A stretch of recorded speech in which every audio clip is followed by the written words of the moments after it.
A continuación tenemos a Roberto Dania y Camila Iriani del Instituto Hayek. El tema que ellos van a exponer es una nota sobre el argumento jurídico contra el canje fraccionario.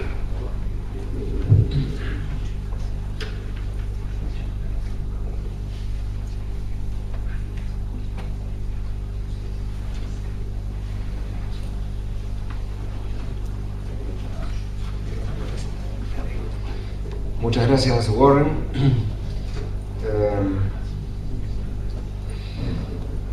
Yo creo que jamás se me hubiera ocurrido hablar de este tema, y tampoco a Camila, que me acompaña, si no hubiera sido por la insistencia de nuestro compañero de trabajo, Adrián Rabier, quien ha trabajado, ha estudiado con Jesús Huerta de Soto, y en reiteradas ocasiones nos manifestó la existencia de un argumento jurídico en los primeros 3 capítulos de su libro Dinero, Crédito Bancario y Ciclos Económicos, acerca de cuya validez él no podía expedirse.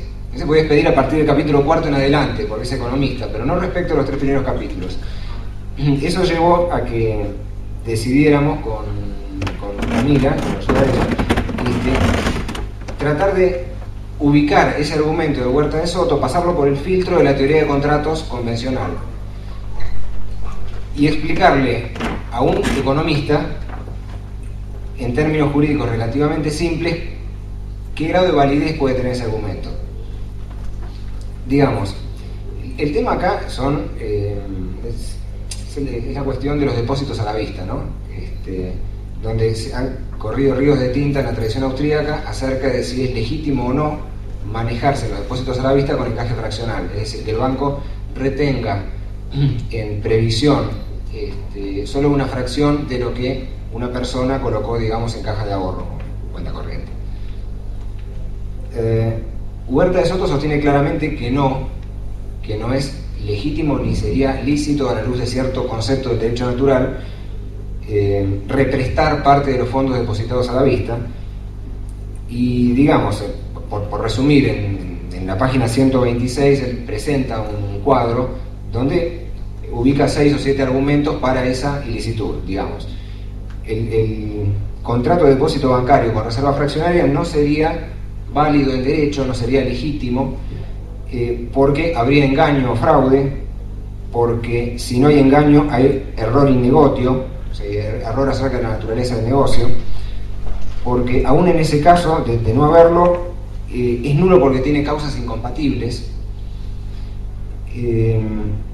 es nulo además por ser imposible su cumplimiento en ausencia de un banco central, es nulo porque sería un contrato aleatorio, y también, en última instancia, porque es un contrato que necesariamente provoca perjuicio a terceros.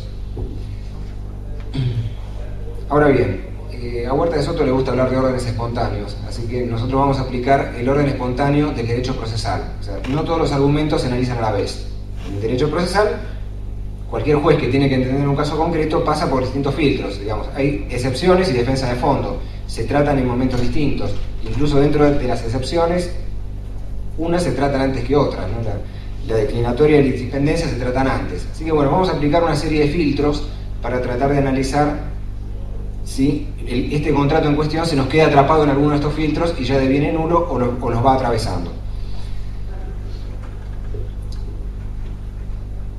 Antes que nada, recordemos un tema sobre el cual vamos a volver al final. El principio superior del derecho contractual liberal y del derecho contractual en general, porque es una batalla ganada, es el de la autonomía de la voluntad. Es el principio básico. ¿Qué significa? En sentido negativo, la autonomía de la voluntad significa que nadie puede ser privado de sus propios bienes o constreñido a ejecutar prestaciones a favor de otros contra su voluntad o con independencia de su voluntad. Y en el sentido positivo, la autonomía de la voluntad significa que las personas pueden, por un acto de su voluntad, constituir, regular o extinguir relaciones patrimoniales. Es decir, cada persona obedece en principio no más que a su voluntad y no puede ser vinculada por la voluntad de otro contra la propia.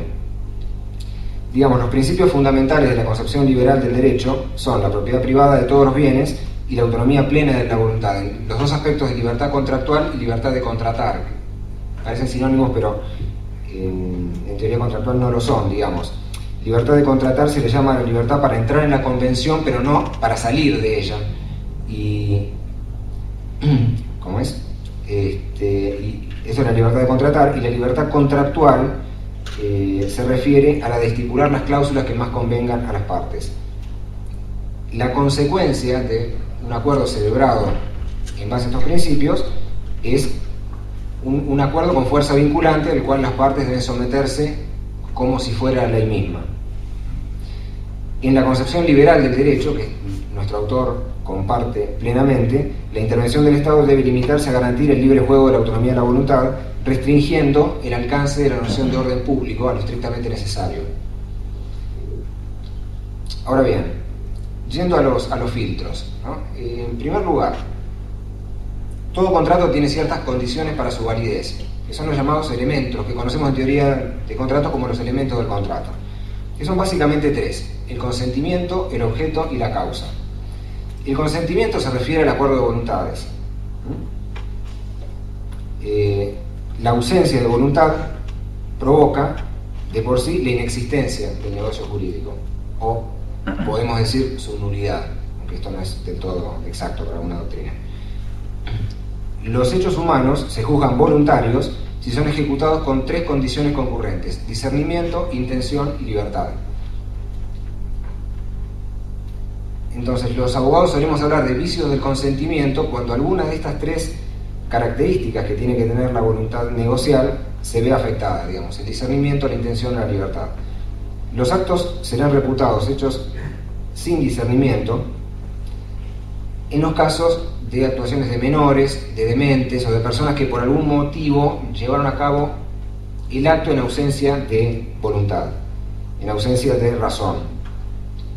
Son reputados sin intención cuando fueron hechos por ignorancia o error. Acá ya estamos en el campo de Huerta de Soto, ¿no? Y hechos sin libertad aquellos que se ejecutaren por fuerza o intimidación. Entonces, el primer punto interesante que tenemos acá en este primer filtro es el del error. Y justamente es un principio muy aceptado en derecho, unánimemente aceptado, que el error sobre la naturaleza del acto jurídico anula todo lo contenido en él. Digamos, este es un error esencial. Este error, que es un error de hecho, el error de derecho nunca es excusable. Uno no puede alegar la ignorancia de las leyes, pero sí la ignorancia, el error acerca de un hecho particular, siempre en la medida en que esa ignorancia acerca del estado de cosas no provenga de una negligencia de la cual uno tenga la culpa, es decir, por no haber empleado una debida diligencia para conocer el negocio que estaba ejecutando.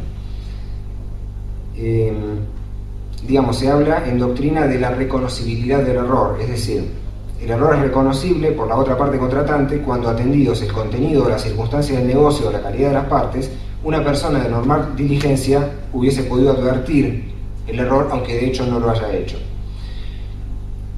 Esto acerca del error. El otro vicio que puede afectar la voluntad de las partes en un contrato y que tiene relación directa con el negocio bancario es el de dolo.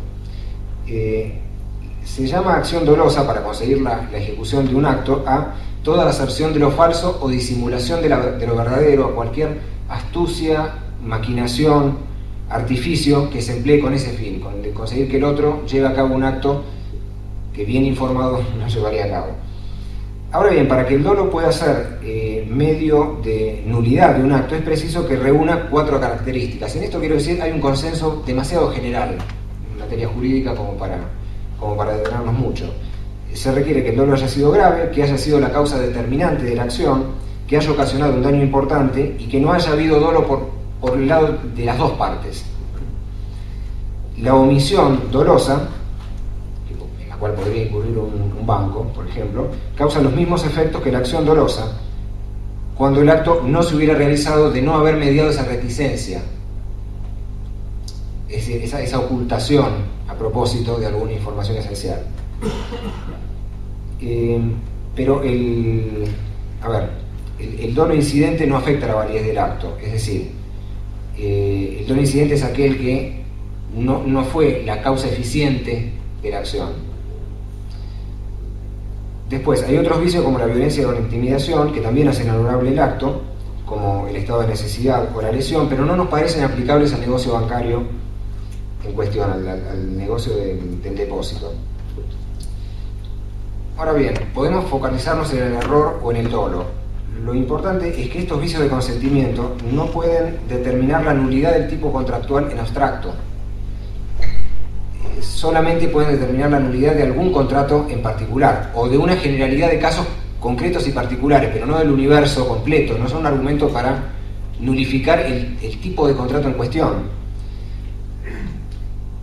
La generalidad del error o del dolo no parecen legitimar desde una óptica liberal la sanción de una norma de orden público que precautoriamente prohíba un tipo de contrato acerca del cual suelen darse errores de los consumidores o reticencias dolosas de los proveedores. Es un típico problema de información o conocimiento, si Gabriel Zanotti me permite usarlos como sinónimos, para los cuales la escuela austríaca siempre ofrece propuestas menos cruentas que fulminar de nulidad el acto, en abstracto y para todos los supuestos posibles.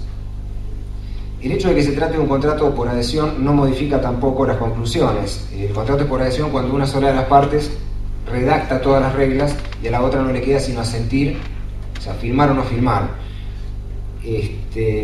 Digamos, la discusión de la oferta no es un presupuesto indeclinable del contrato, como tampoco lo es la posibilidad de discutirla.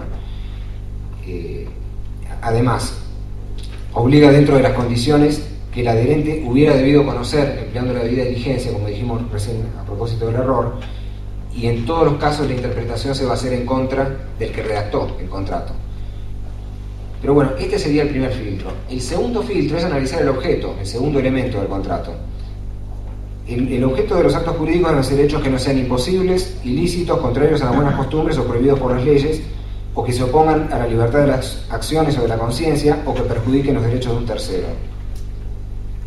Este es el concepto del Código Civil, que nuevamente trasunta un consenso general en el derecho comparado acerca del objeto de los actos jurídicos. Ojo, esto de la posibilidad del objeto es una fórmula bastante laxa. Por ejemplo, las cosas ajenas pueden ser objeto de los contratos y pueden venderse. También pueden venderse las cosas futuras, quiero decir. Es un poco más laxo de lo que a simple vista pudiera parecer. El punto aquí es si es cierto o no que hay imposibilidad del objeto en ausencia de banca central. Yo no me quiero meter mucho en el argumento porque hay que pasar un argumento económico. Solo quiero decir que en ese punto podría este filtro detener, digamos, la marcha del contrato hacia su validez. Yo creo que no necesariamente, pero no soy economista y lo quiero dejar solamente como hipótesis. Me parece que incluso hasta lo hemos comprobado de alguna forma en la experiencia de la convertibilidad, donde tal vez no había, o en otros casos, digamos, de currency bonds, donde no hay prestamista de última instancia en sentido técnico, y en economías periféricas el problema se soluciona con la internacionalización de la banca, como de hecho ocurrió en la década del 90 en Argentina. Yo no veo que necesariamente para que el contrato tenga altísima garantía de cumplimiento debe existir un banco central con curso forzoso y facultad de emitir monedas. Eso tal vez a nivel global, pero a nivel de economías particulares no es cierto, y menos de economías pequeñas o de sistemas bancarios meramente transaccionales y chiquitos como el nuestro. Se puede cubrir con asistencia financiera de entes externos, redes de seguridad, etc.